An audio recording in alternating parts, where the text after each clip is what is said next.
बाबा रामदेव का विवादों से नाता टूटता दिख नहीं रहा है। योग गुरु बाबा रामदेव ने आखिर ऐसा किया क्या है कि वो बार बार माफी मांग रहे हैं, पर उन्हें माफी मिल नहीं रही है। आखिर पूरे विश्व में योग को प्रसिद्धि दिलाने वाले बाबा रामदेव को सुप्रीम कोर्ट से फटकार क्यों झेलनी पड़ रही है? आइए आपको पूरा मामला समझाते हैं। दरअसल 2 साल पहले 10 जुलाई 2022 को पतंजलि ने एक विज्ञापन जारी किया। एडवर्टाइजमेंट में एलोपैथी पर गलत फहमियां फैलाने का आरोप लगाया गया। 17 अगस्त 2022 को एक याचिका दायर की जाती है। इंडियन मेडिकल एसोसिएशन ने याचिका दायर कर कहा कि पतंजलि ने कोविड वैक्सीन और एलोपैथी के खिलाफ नेगेटिव प्रचार किया है और खुद की आयुर्वेदिक दवाओं से कुछ बीमारियों के इलाज का झूठा दावा किया है। सुनवाई 2023 में हुई।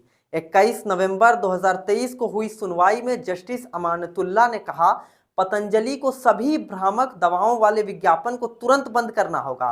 कोर्ट ऐसे किसी भी उल्लंघन को बहुत गंभीरता से लेगा और हर एक प्रोडक्ट जो गलत दावा करती है, झूठा दावा करती है, उस पर 1 करोड़ रुपए तक का जुर्माना भी लग सकता है। लेकिन कोर्ट के आदेश के बाद भी पतंजलि ने विज्ञापन जारी किए। आईएमए ने दिसंबर 2023 और जनवरी 2024 में प्रिंट मीडिया में जारी किए गए विज्ञापनों को कोर्ट के सामने पेश किया। इसके अलावा 22 नवंबर 2023 को पतंजलि के सीईओ बालकृष्ण के साथ योग गुरु रामदेव की एक प्रेस कॉन्फ्रेंस के बारे में भी बताया।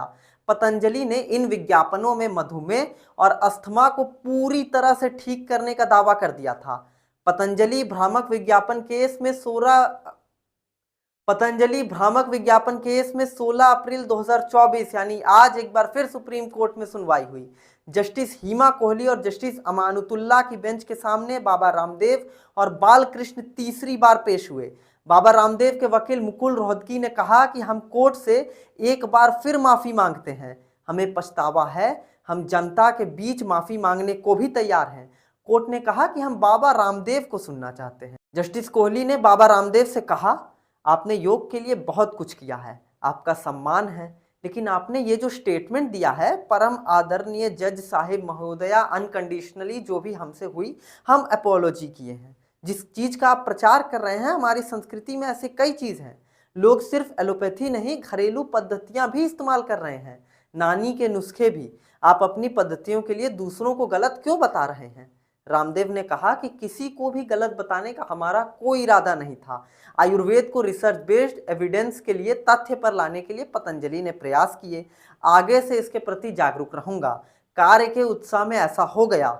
इस पर कोर्ट ने कहा कि आप इतने मासूम नहीं हैं, ऐसा लग नहीं रहा कि कोई हृदय परिवर्तन हुआ हो, अभी भी आप अपनी बात पर अड़े हैं।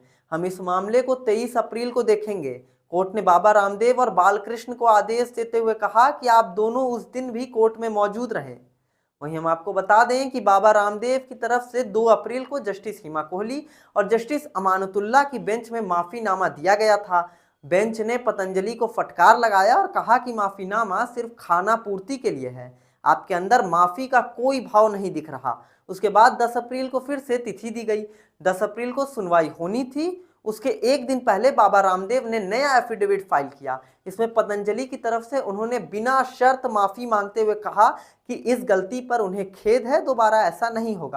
वहीं हम आपको बता दें कि बाबा रामदेव और पतंजलि का यह विवाद कोई नया नहीं है। इसके पहले भी कई विवाद हो चुके हैं, या यूं कहें कि बाबा रामदेव का विवादों से पुराना नाता रहा है। कोरोना के अलावा रामदेव बाबा कई बार योग और पतंजलि के प्रोडक्ट से कैंसर, एड्स और होमोसेक्सुअलिटी तक ठीक करने का दावा करते रहे हैं। 2018 में भी एफएसएसएआई ने पतंजलि को मेडिसिनल प्रोडक्ट गिलोय घनवटी पर 1 महीने आगे की मैन्युफैक्चरिंग डेट लिखने के लिए फटकार लगाई। 2015 में कंपनी ने इंस्टेंट आटा नूडल्स लॉन्च करने से पहले food safety and regulatory authority of India FSSAI से लाइसेंस नहीं लिया। इसके बाद पतंजलि को फूड सेफ्टी के नियम तोड़ने के लिए लीगल नोटिस का सामना भी करना पड़ा। 2015 में कैंटीन स्टोर्स डिपार्टमेंट ने पतंजलि के आंवला जूस को पीने के लिए अनफिट बता दिया। इसके बाद सीएसडी ने अपने सारे स्टोर से आंवला जूस ही हटा दिया था। 2015 में भी हरिद्वार में लोगों ने पतंजलि घी में फंगस और अशुद्धि मिलने की शिकायत की थी। तो कई विवादों से योग गुरु बाबा रामदेव घिरते नजर आए हैं और एक बार फिर आज सुप्रीम कोर्ट ने उन्हें तारीख दे दी है। अब देखना ये होगा कि इस विवाद से कैसे बाबा रामदेव अपना नाता छुड़ाते हैं। आपकी जो भी राय हो आप कमेंट कर हमें बताएं और ऐसे ही तमाम अपडेट के लिए जुड़े रहें हमारे साथ। देखते रहें न्यूज़ टेल। अपने बच्चों का भविष्य संवारे सेंट्रल पब्लिक स्कूल के साथ। सेंट्रल पब्लिक स्कूल आदित्यपुर का एक प्रतिष्ठित CBSE मान्यता प्राप्त स्कूल है, जहां के छात्रों ने राष्ट्रीय स्तर पर अपनी पहचान कायम की है। यहां के छात्र छात्राओं का प्रदर्शन बोर्ड की परीक्षाओं में 100% रहा है। बेहतर शिक्षा व्यवस्था के साथ साथ स्कूल में वे सभी अत्याधुनिक सुविधाएं उपलब्ध हैं जो कि आज के समय में विद्यार्थियों की जरूरत है, जिसमें परिवहन, खेल का मैदान, वाटर कूलर, कंप्यूटर कक्षाएं, विज्ञान प्रयोगशालाएं, स्मार्ट क्लासेस और बेहतर सुरक्षा भी शामिल है। आज ही अपने बच्चों का सेंट्रल पब्लिक स्कूल में एडमिशन कराकर उनके सुनहरे भविष्य की नींव तैयार करें।